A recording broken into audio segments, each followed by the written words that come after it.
पुणे आणि कोकणच्या प्रवासाचं समीकरण आता कायमचं बदलणार आहे, कारण ताम्हिणी घाटातील तासनतास चालणारी वाहतूक कोंडी आणि वळणावळणाचे रस्ते आता लवकरच इतिहास जमा होणार आहेत. काय आहे ही नवी गुड न्यूज?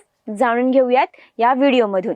पुणे आणि रायगड या दोन महत्त्वाच्या जिल्ह्यांना जोडण्यासाठी आता एका हायटेक पर्यायी मार्गाचे प्लॅनिंग सुरू आहे. रायगडमधील दिघी बंदर वेगाने विकसित होत असून त्याला पुण्याशी थेट जोडण्यासाठी दोन मोठे पर्याय समोर आलेत. यामुळे पुणे ते दिघी हे अंतर चक्क 30 ते 50 किलोमीटरने कमी होणार आहे. कसे असतील हे दोन गेम चेंजर प्लॅन? पहिला पर्याय आहे मुळशी वाघेवाडी ते ताम्हिणी दरम्यान थेट पूल आणि आधुनिक बोगदा उभारण्याचा प्रस्ताव आहे.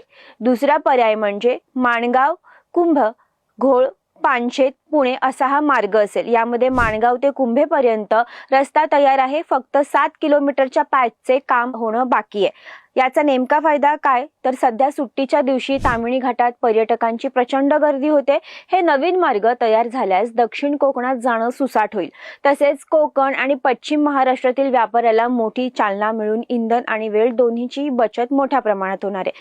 थोडक्यात सांगायचं तर निसर्गरम्य कोकण आता पुणेकरांच्या आणखीनच जवळ येणार आहे. तुम्हाला काय वाटतं? या दोन पर्यायांपैकी कोणता मार्ग प्रशासनाने आधी पूर्ण करायला हवा? तुमच्या प्रतिक्रिया कमेंट्समध्ये नक्की कळवा आणि अशाच महत्त्वाच्या अपडेट्ससाठी फॉलो करायला विसरू नका.